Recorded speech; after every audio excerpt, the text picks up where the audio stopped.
నమస్తే. ఇన్నాళ్ళు నన్ను సపోర్ట్ చేస్తూ, ఎంకరేజ్ చేస్తూ మీ ప్రేమని నాకు అందిస్తున్న ప్రతి ఒక్కరికి కృతజ్ఞతలు.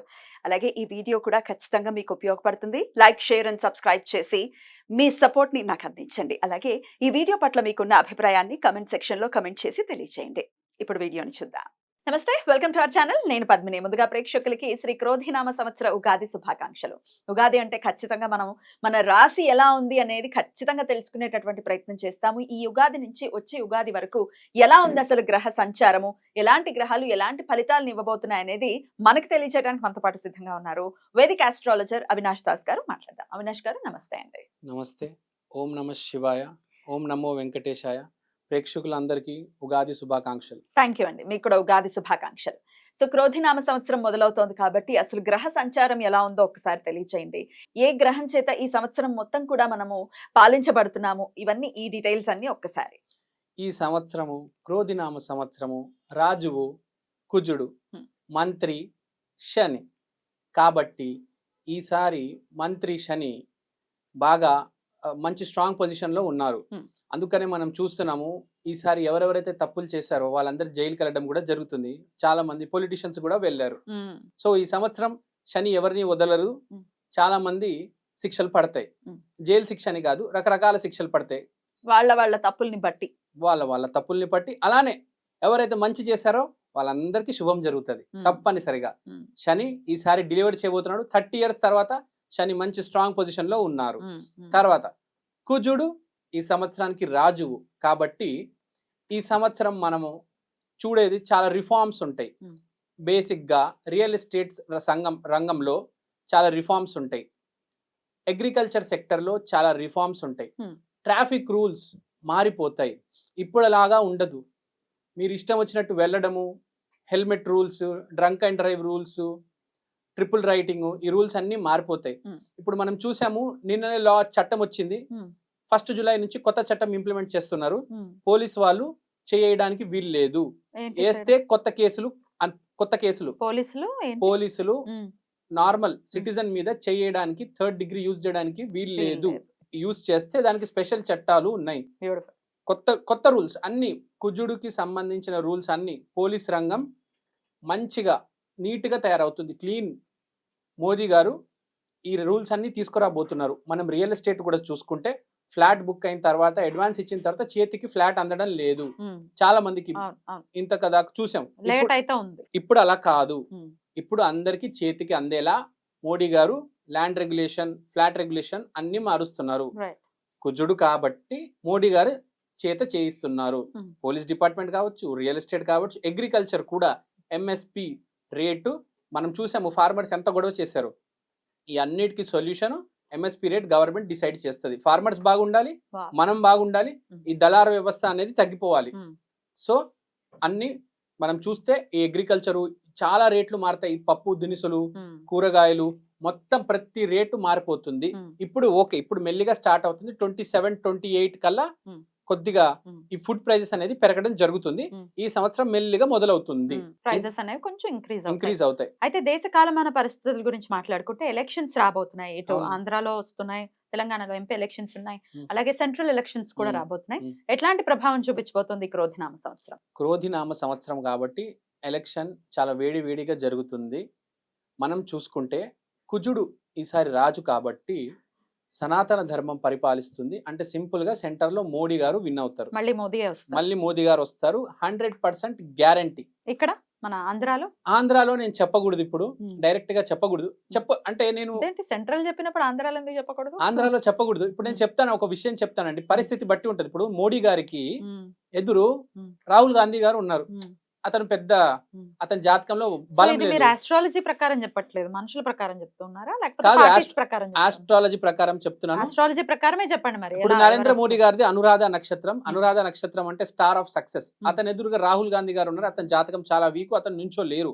కానీ ఇప్పుడు ఏదైనా సిచ్యువేషన్ మనం జీవితంలో ఎలా డీల్ చేస్తాము అనే దాన్ని బట్టి ఉంటది. ఇప్పుడు మనం తెలంగాణలో చూసుకుంటే అందరూ కేసీఆర్ గారు అని చెప్పారు, కానీ వచ్చింది రేవంత్ రెడ్డి.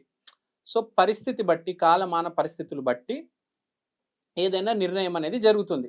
నేనైతే 51% జగన్ గారు అని చెప్తాను, 49% పవన్ కళ్యాణ్ గారు ప్లస్ చంద్రబాబు సరైన దారిలో వెళ్తే వాళ్ళు వస్తారు అని చెప్తాను. సేఫ్ గేమ్ ఆడుతున్నారా? సేఫ్ గేమ్ ఆడట్లేదండి. రైట్. ఎనీవేస్ రాజకీయాల గురించి మాట్లాడుకున్నాం. ల్యాండ్స్ అయితే ఖచ్చితంగా రెగ్యులేషన్స్ జరుగుతూ ఉంటాయి. అటు అగ్రికల్చర్ కావచ్చు, లేకపోతే ఇటు రియల్ ఎస్టేట్ కావచ్చు అని చెప్పి ఉన్నారు. ఇక ఇప్పుడు రాశి వైస్ గురించి ఒక్కసారి మనం మాట్లాడుకుంటే అవును. కామన్ ఆడియన్స్ కి డెఫినెట్ గా వాళ్ళ రాశులు ఎలా ఉన్నాయి అనేది ఖచ్చితంగా తెలుసుకోవాలని అనుకుంటారు. కాబట్టి ఇప్పుడు రాశి వైస్ మాట్లాడుకుందాము. మరి మొదలు పెడదామా? మొదలెడదాం. మరి మకర రాశి వారికి క్రోధినామ సంవత్సరం ఎలా ఉండబోతుంది అవినాష్ గారు? మకర రాశి వాళ్ళకి ఈసారి చూసుకుంటే ఏలినాటి శని వదిలేసి వెళ్ళిపోబోతున్నాడు. అంటే లాస్ట్ ఫేజ్ లో లాస్ట్ ఫేజ్ లో ఉన్నారు, వదిలేసి వెళ్తున్నారు. శని గారు ఏలినాటి శని ఎప్పుడైతే లాస్ట్ ఫేజ్ లో వదిలేసి వెళ్తారో చేతిలో లడ్డు పెట్టి వెళ్తారు. ఇంతకాలం కష్టపెట్టారు, ఈసారి నువ్వు ఎంత అయితే కష్టపడ్డావో దానికి రిజల్ట్ ని చేతిలో పెట్టి వెళ్తారు. ఇది అద్భుతమైన న్యూస్ మకర రాశి వాళ్ళకి. ఇప్పుడు గురువు 5వ ఇంట్లో ఉన్నారు, ఇదే సంకేతం. 5వ ఇల్లు అంటే పూర్వజన్మ పుణ్యం. పూర్వజన్మ పుణ్యం బయటికి వచ్చి శని ద్వారా డెలివర్ అవబోతుంది. ఒక మంచి ఘట్టం, ఒక మంచి ఈవెంట్ జరగబోతుంది. So you need to be very happy.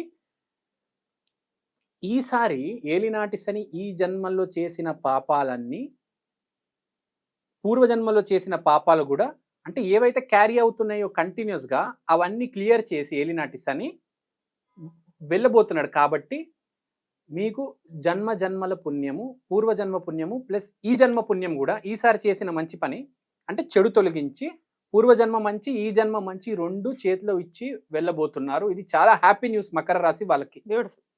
So ఇది కాకుండా ఇదే అసలు ద బిగ్గెస్ట్ న్యూస్, చాలా మంచి న్యూస్ ఇది. ఇంకోటి ఏంటంటే గురువు 5వ ఇంట్లో చెప్పాం కాబట్టి చైల్డ్ బర్త్ ఎవరికైతే ప్రాబ్లం ఉందో వాళ్ళందరికీ క్లియర్ అయిపోతుంది. గురువు చైల్డ్ బర్త్ ఇచ్చేస్తారు. ఎవరికైతే పిల్లల సమస్య ఉందో వాళ్ళందరికీ పిల్లలు పుట్టబోతున్నారు. తర్వాత 5th house is not about childbirth, it's also about enjoyment, happiness, love, intelligence, love. So there will be lot of happiness in life because bad మొత్తం క్లియర్ అయ్యి గుడ్ డైరెక్షన్ లో పోతున్నాం కాబట్టి ఆటోమేటిక్ హ్యాపీనెస్ ఉంటుంది. కష్టాలన్నీ పెడుతున్నాయి మన గ్రహాలు, వేరే వేరే గ్రహాలు ఏవైతే కష్టాలు పెడుతున్నాయి అవన్నీ దాని పాపాలన్నీ తొలగిపోయి మంచి రిజల్ట్స్, పిల్లలు లేని వాళ్ళకి పిల్లలు, అవంతా ఇంకా డబ్బు అంతా అదృష్టం వస్తే ఇంకా ఓపెన్. తర్వాత ఇప్పుడు రాహు కేతు గురించి చూసుకుంటే మనము రాహు 3వ ఇంట్లో, కేతు 9వ ఇంట్లో. ఇంకోటి గురువు శని దృష్టి 11th house లో ఉంది కాబట్టి 3rd house media and marketing, 11th house networking. So media and marketing వాళ్ళకి క్యాంపెయినింగ్స్ వల్ల, వాళ్ళ ఇంటర్నల్ సర్కిల్స్ వల్ల, వాళ్ళకి తెలిసిన వాళ్ళతో మీ బిజినెస్ చేసేవాళ్ళు ఈ క్యాంపెయిన్స్ చేసుకుంటే బాగా కలిసి వస్తుంది బిజినెస్ చేసే వాళ్ళకి. ఎందుకంటే 3rd and 11th యాక్టివేషన్ ఉంది కాబట్టి. 3rd అంటే మీరు మీడియా యూస్ చేసుకుంటారు, డిజిటల్, ఇన్స్టాగ్రామ్, ఫేస్బుక్ ఇవన్నీ. అండ్ 11th యాక్టివేట్, 11th అంటే networking circle and gains. So మీరు మీ నెట్వర్క్ సర్కిల్ యూస్ చేసుకొని, అంటే మీరు క్యాంపెయినింగ్ చేసుకుంటే మీ బిజినెస్ 3 పూలు 6 కాయలు అభివృద్ధి చెందుతుంది. So it is very good news. So everything is connected. ఏలినాటి శని వదిలివెళ్తున్నాడు కాబట్టి మీకు బిజినెస్ లో ఒక మెట్టు ఎక్కించి మీ చేతిలో లడ్డు పెట్టి వెళ్ళబోతున్నాడు. And Ketu is in 9th house. Ketu 9th house లో కాబట్టి 9th house గురుస్థానం. గురుస్థానంలో కేతు ఉండడం వల్ల మన సీనియర్స్ గురువుల బ్లెస్సింగ్ కూడా ఉండబోతుంది. సో ఎటు డైరెక్షన్ నుంచి చూసుకున్నా మనకి ఈసారి మకర రాశికి మహర్జాతకులు, మకర రాశులు అదృష్టవంతులు. వీళ్ళకి చెప్పాలంటే నేను 100కి 110 మార్కులు ఇస్తా. 100% కి 110% బాగుంది ఇయర్ అని చెప్తున్నారు. బ్యూటిఫుల్. అయినప్పటికీ ఆరాధన విషయంలో ఏ దైవారాధన విశేషంగా చేసుకోవచ్చు? మకర రాశి వాళ్ళు ఆరాధన చేసుకుంటే శ్రీరామచంద్రుడు వాళ్ళని చేసుకుంటే చాలా మంచిది. రాముడి ఆరాధన ఎంత చేసుకుంటే, శ్రీరామ నామం దాని మించిన నామం భూమి మీద లేదు. రాముడిని మించిన దేవుడు లేడు. బ్యూటిఫుల్. మీరు చూసారా, రాముడే వీళ్ళని స్థాయికి తీసుకొచ్చారు. రాముడే ఈ స్థాయికి తీసుకురాగలడు మనిషిని. రాములారే రామచంద్రమూర్తి అనుగ్రహమే ఈ స్థాయికి తీసుకొచ్చింది, ముందుకు తీసుకెళ్తుంది. రాముడు హెల్ప్ చేస్తే ఎవరినైనా, దేన్నైనా, ఏ స్థితి, ఏ పరిస్థితి అయినా దాటి వెళ్ళవచ్చు. అందుకని మకర రాశి చాలా గొప్ప రాశి.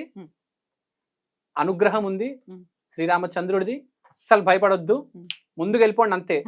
దూసుకెళ్ళిపోవాలి. దూసుకెళ్ళిపోండి. అద్భుతం. మకర రాశి వాళ్ళు నిజంగా చాలా చాలా హ్యాపీగా ఫీల్ అవుతారు ఈ ప్రొడిక్షన్స్ కనుక వింటే.